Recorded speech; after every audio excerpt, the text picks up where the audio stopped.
Je reprends la parole pour annoncer maintenant Monsieur Michel Merle sur un travail de messieurs Hubert, Pernaut, Pérez, Tran et Felblinger de Nancy, simulation chirurgicale par traîneur et formation chirurgicale en robotique. Très bien. Merci Monsieur le Président, mes chers collègues.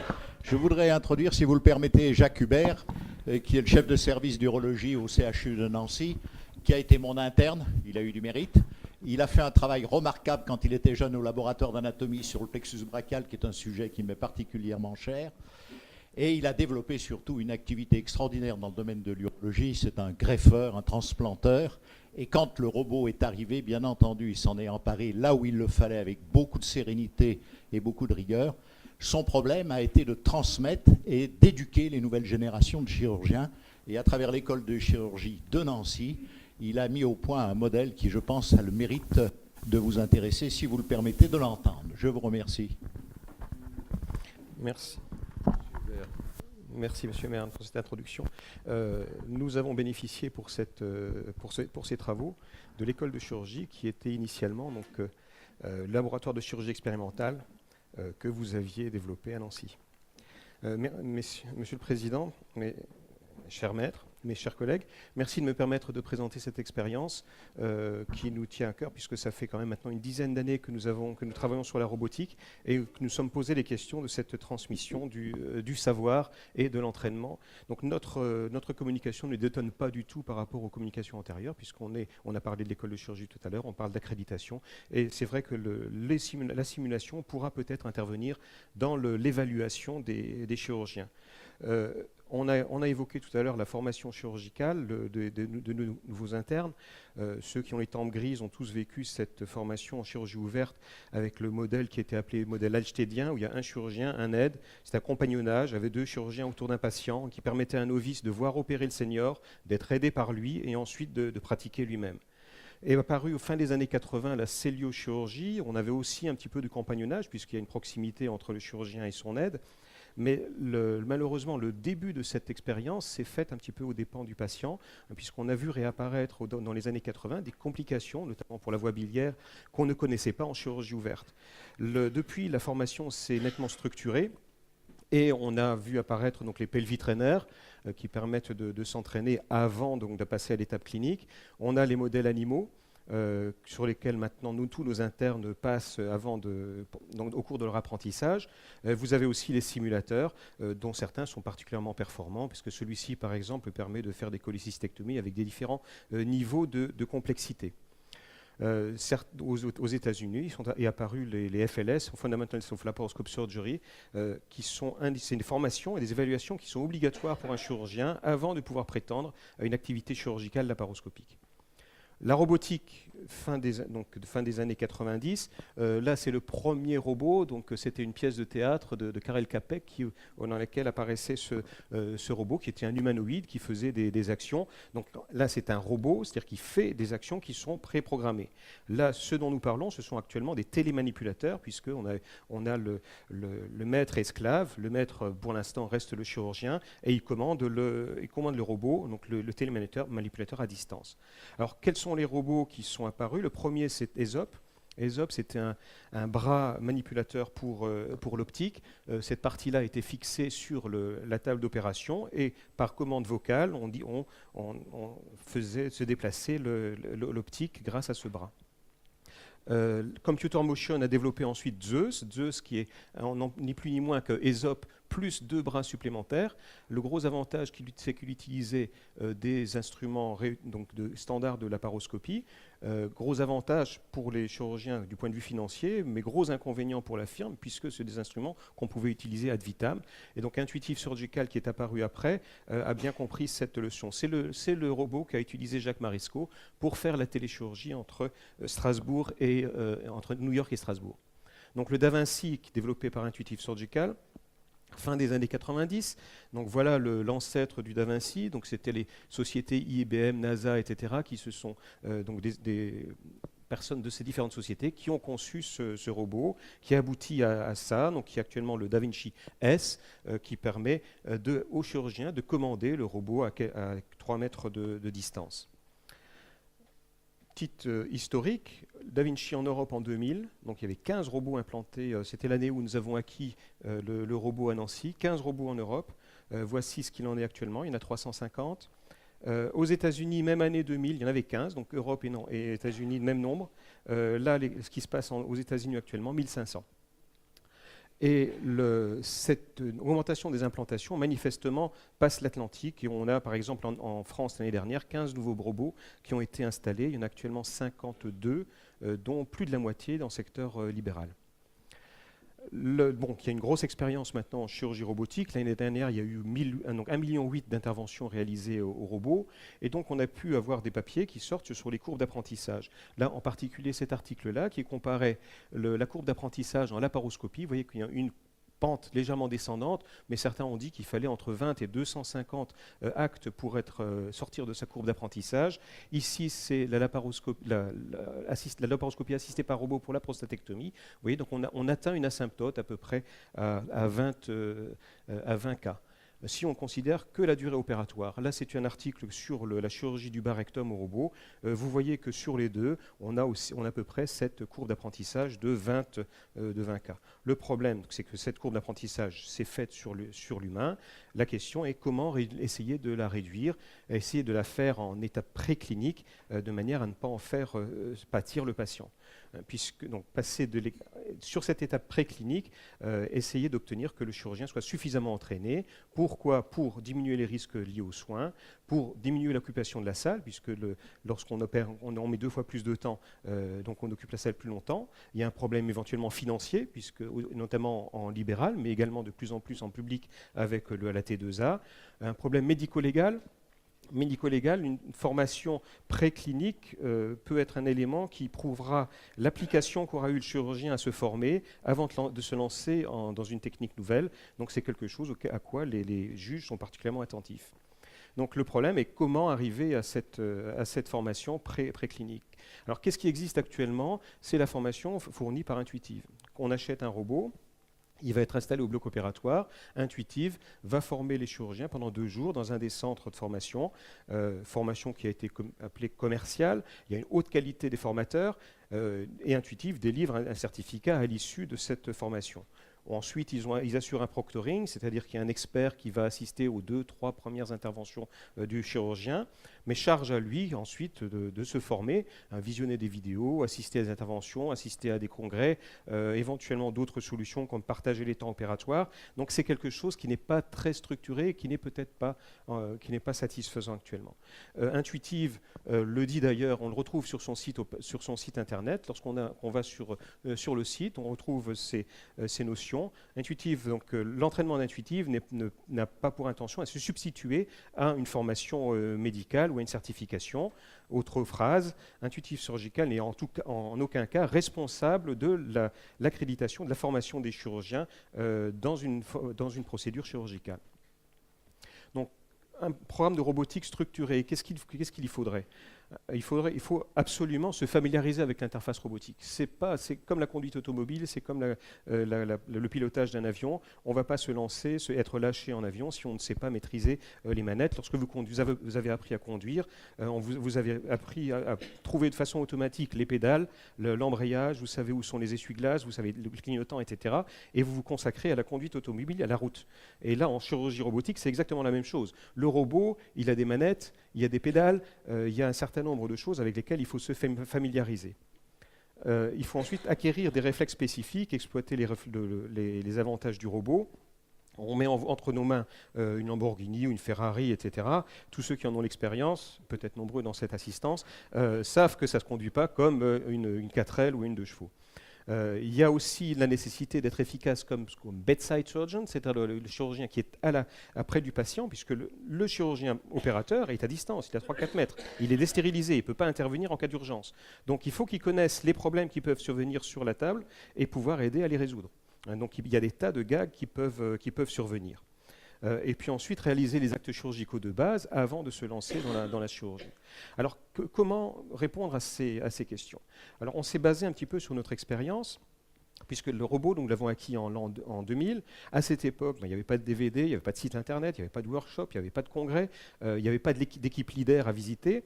Et donc nous avons pris la décision à l'époque de ne pas débuter d'emblée sur l'humain, mais par contre de placer le robot au laboratoire et de nous entraîner pendant cette année. C'était particulièrement important également pour les chirurgiens cardiaques, puisque là, il y avait vraiment un saut technologique beaucoup plus important que pour nous qui avions la pratique de la celliochirurgie.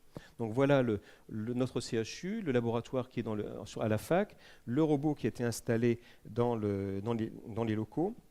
On a travaillé ex situ, donc on a acheté des rognons au supermarché pour faire de la suture, pour faire de la dissection, etc. Et ensuite seulement on s'est entraîné sur le cochon en effectuant des interventions qu'on pensait être utiles, puisque à l'époque personne ne le savait, qu'on pensait être utiles pour la chirurgie humaine. Et là les équipes de cardiaque, de digestif, d'urologie, toutes les semaines allaient au laboratoire pour s'entraîner. Donc notre courbe d'apprentissage est un petit peu le témoin de cette expérience, puisque donc, les premières interventions donc, en 2001 c'était un certain nombre de jonctions, qui est une intervention classée comme assez difficile quand même. Ensuite, des néphrectomies, des donneurs vivants, néphrectomie bilatérale, la prostatectomie en 2004, néphrectomie partielle, qui est vraiment un acte techniquement difficile en urologie. Donc notre courbe d'apprentissage a manifestement été réduite par cet entraînement que nous avons pu avoir au laboratoire. Autre réflexion, c'est la simulation. En 2008 sont apparus les premiers simulateurs. Vous avez ici le simulateur DV Trainer, donc c'était vraiment quelque chose qui était très approximatif. Un autre simulateur donc sur le marché, le simulateur Ross, donc tous les deux fabriqués par des boîtes américaines. Celui que nous avons choisi, c'était le DV Trainer, pour une raison toute simple, c'est que la firme Mimic qui le commercialise a des accords avec Intuitive Surgical et donc a accès aux données techniques du robot. Intuitive a aussi créé son propre simulateur. Vous voyez cette espèce de valise qu'il pose sur la console qui comporte un ordinateur, mais dont tout le software est le software du simulateur Mimic. Alors, on va revenir sur ce software et sur ce simulateur. Vous voyez qui esthétiquement ressemble à la console du robot. Vous avez les lunettes binoculaires avec une vision 3D. Vous avez les manettes du simulateur ici, qui est un système de câbles avec des petits moteurs qui permettent de repérer les positions dans l'espace. Là, ce sont les manettes du robot. Et au pied, vous avez les pédales. Donc, vous avez la coagulation monopolaire, bipolaire, le zoom, le réglage de caméra et le débrayage des instruments. Donc tout ça, il faut apprendre à l'utiliser. Et donc voilà par exemple un exercice qu'on fait réaliser. Ça, c'est ce qu'on appelle le pick and place. Vous avez en bas les manipulations au niveau des manettes. Donc, c'est l'exercice de base. On va chercher ces petits plots et on va les amener, vous voyez, de la main gauche ou de la main droite vers les petites assiettes de la couleur correspondante. Donc, c'est déjà quelque chose qui n'est pas très simple parce qu'on a des collisions, les mains vont se percuter, on va cogner le fond, le plafond, etc., comme ça peut arriver sur le robot. Et donc là, oui, on note aussi, vous voyez, donc les approximations, les collisions, etc. Vous avez d'autres exercices. Vous avez ici un exercice qui consiste à passer un petit anneau sur un tube, un exercice de coagulation bipolaire. Vous avez ici un autre exercice avec des tiroirs. Il s'agit de placer les chiffres sur les cases correspondantes en soulevant ici et en utilisant le troisième bras pour écarter et se donner l'accès. Vous avez ici quelque chose qui se rapproche maintenant un petit peu de la chirurgie, c'est le passage d'aiguilles sur des cibles prédéfinies. Vous avez ici un début de suture. Donc nous avons fait une petite étude de 2009 à 2010, une étude prospective en utilisant les simulateurs Mimic sur 75 stagiaires, parmi lesquels on a identifié 21 débutants. 11 parmi eux ont une formation sur le simulateur exclusif, 10 ont une formation multimodale telle que nous l'avions définie, et leurs résultats ont été comparés à ceux de 5 experts qui avaient plus de 100 cas de chirurgie robotique. Ces stagiaires faisaient 5 exercices qui étaient représentatifs de la dextérité au robot, et les mêmes exercices ont été évalués au robot. Vous avez par exemple ici donc, l'exercice que je vous montrais, le pick and place, le matchboard qui évalue la coordination des mains, ce passage d'anneaux qui établit le retour visuel, le débrayage avec ces anneaux qu'on va déplacer, ou le contrôle de caméra, puisqu'on va déplacer la caméra pour faire coïncider la cible avec la petite boule bleue. La même chose était réalisée sur le robot. Vous avez ces modèles-là qui ont été développés en macroscopique. Et le stagiaire que vous voyez à la console faisait les mêmes exercices et on a pu comparer ces exercices faits sur le robot à ceux qui étaient faits sur le simulateur. Donc les résultats, donc sur les 75 sujets, il y avait des choses intéressantes. L'âge, le sexe, l'expérience en celluliochirurgie n'avaient pas d'influence. À la limite, même une expérience en celluliochirurgie est peut-être défavorable. Il y a certains réflexes qu'il faut désapprendre pour faire de la robotique. Ceux qui avaient une expérience plus importante en intervention robotique étaient un petit peu meilleurs. Les jeux vidéo apportaient un petit avantage et on va y revenir, l'expérience en microchirurgie. L'influence de l'entraînement était intéressante. Donc, je vous disais qu'il y avait deux groupes. Un groupe A qui n'avait qu'un entraînement sur le simulateur, le groupe B qui avait l'entraînement sur simulateur, plus sur robot, plus microchirurgie. Et vous voyez que sur les tests initiaux, donc ils étaient à peu près équivalents, mais sur le test final en fin de formation, au bout de la semaine de formation, ceux qui n'avaient qu'un entraînement sur le simulateur avaient de moins bons résultats, ne dépassaient pas le niveau des experts. Donc, ce qui nous a fait conforté dans le fait que le simulateur ne suffit pas pour se former à la robotique. Autre élément, c'est la microchirurgie. Donc, on s'est posé la question de l'intérêt de la microchir. Et lorsqu'on voit effectivement la position du chirurgien aux consoles du simulateur, à la console du robot, en microchirurgie, on se dit qu'il y a quand même quelques similitudes. On a par exemple l'axe humain qui est rétabli, qui n'existe pas en cellio. On a un retour de force qui disparaît, c'est-à-dire qu'en microchirurgie, on ne peut pas attendre d'avoir la sensation du retour de force, parce que si on travaille avec du 9, 10, 0, si on sent quelque chose, c'est que le fil est cassé. Donc c'est l'activité visuelle qui reconstitue le retour de force, et c'est exactement la même chose en chirurgie robotique. Et puis lorsque vous regardez les instruments, en microchirurgie, vous voyez la pince polydigitale avec ici quasiment la pince au robot. Donc, on a introduit dans ce DIU de la microchirurgie, donc un entraînement à la microchir. On leur fait faire, donc là ici la salle avec les DV trainers, donc 5 DV trainers. On leur fait faire de la chirurgie sur le robot. Le voici, avec du dry lab, c'est-à-dire de l'entraînement sur des rognons, de l'entraînement sur du Gore-Tex, etc. On leur fait faire ensuite seulement, quand ils ont fait la preuve de leur habileté suffisante, on fait travailler sur le cochon pour des raisons économiques et des raisons éthiques. À côté de ça, il y a des cours donc, sur Internet ou de la vidéotransmission depuis le bloc opératoire. Donc, dans d'autres spécialités, dans d'autres domaines, comme l'aéronautique, là, la simulation a un rôle très très important. Et il est probable que dans notre domaine chirurgical, on va avoir de plus en plus une intervention de cette simulation. Ce qu'il va falloir valider à l'issue de notre expérience, c'est l'intérêt de cette simulation. Donc on participe à une étude internationale donc à ce niveau, savoir par exemple quels sont les meilleurs exercices qui sont les plus discriminants. L'intérêt de la formation intégrée, donc pour l'instant on ne sait pas, on fait cette formation, mais est-ce que le patient en tire un avantage? Donc on va essayer de faire une étude où il y a des chirurgiens qui ont été formés uniquement avec la formation intuitive et d'autres qui ont suivi le DU et voir à l'issue ce que ça donne. Et peut-être que pour l'évaluation, la certification, donc ça c'est quelque chose qui est en cours, peut-être que ça sera aussi quelque chose d'utile. Donc ce qui est important aussi à mon sens, c'est que ça doit être assuré par des professionnels, ça ne me paraît pas normal que ce soit intuitif qui assure, on pourra en discuter, qui assure cette formation. Là, c'est le rôle des enseignants, c'est le rôle des sociétés savantes, et l'Académie de chirurgie a peut-être un rôle à y jouer. Je termine sur cette photo de notre place Stanislas.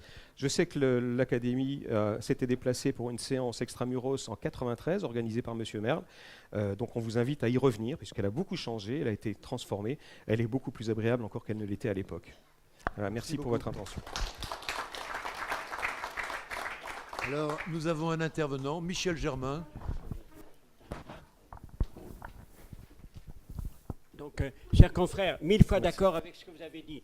2 points d'historique. C'est la NASA qui initialement a fait des projets d'utilisation du robot. Pourquoi? Pour soigner les astronautes qui seraient blessés ou autres. Ouais, très bien. Donc la NASA. Deuxièmement, Maresco, vous l'avez cité. Donc première intervention à 4000 km de distance. Pourquoi? En utilisant les fibres optiques des câbles sous-marins. Maintenant, les avantages du robot, vous en avez dit un certain nombre, grossissement 20 fois, donc on est là dans le domaine du microscope opératoire pour la microchirurgie, 6 degrés de liberté, il y en a 3 avec la celluliochirurgie, vision en 3 dimensions, avantage considérable, disparition du tremblement physiologique, on a tous un petit tremblement sans avoir de pathologie, confort de l'opérateur, vous l'aviez également signalé, et puis un point que vous n'avez pas cité, c'est la possibilité d'intervenir à distance, bien sûr comme Jacques Maresco l'a fait, mais également de donner un coup de main à un collègue qui est dans la difficulté après 10 heures d'intervention ou autre, qui fait appel à vous. Et DaVinci maintenant propose de principe de vendre le robot DaVinci et une deuxième console. D'une part, ce qui permet 2,2 millions à l'opérateur d'intervenir, mais également à apprendre à son aide à intervenir, et il se passe la main de l'un à l'autre et pouvoir intervenir à distance. Et la certification, vous l'avez dit dans votre résumé tout au moins, elle existe certainement à Nancy, à Strasbourg, qui possède deux robots DaVinci dans la même salle, et puis à Paris, bien sûr, où il y a également les diplômataires universitaires de robotique. Merci mille fois, Monsieur le Président. Merci beaucoup. Merci. Avez-vous une question, une remarque? Oui, Henri Busmuth. Très belle remarque pour répondre à ce que vient de dire Michel Germain, pour la NASA, car c'est bon pour la Lune, mais pas pour Mars. Parce que pour Mars, il y a 8 minutes aller, 8 minutes retour. Alors le temps de voir l'hémorragie et de mettre un clip, voilà. Mais Jacques Maresco avait 200 millisecondes de délai. Donc 200 millisecondes passent à peu près inaperçus. Mais c'est que la Lune, c'est déjà un petit peu loin, donc on a plus que 200 millisecondes. 200 millisecondes, c'est Paris-Shanghai, en fibre optique. Mais quand on est à 400, c'est plus difficile. Pour conclure, ma conception personnelle, je me demande si un jour cette chirurgie à distance aura un quelconque intérêt. je ne suis pas certain de ça. Voilà, je vous donne mon opinion. Le robot, certainement, mais la chirurgie à distance, j'en suis moins sûr. Dans des pays grande distance, le Canada par exemple, c'est médiatique. Lorsqu'un patient est isolé par les tempêtes et qu'il ne peut pas être opéré, qu'on ne peut pas y mieux dépêcher prendre l'hélicoptère. Oui, mais les conditions météo le font peut-être, mais c'est pas possible. On est obligé d'avancer, je vous remercie beaucoup.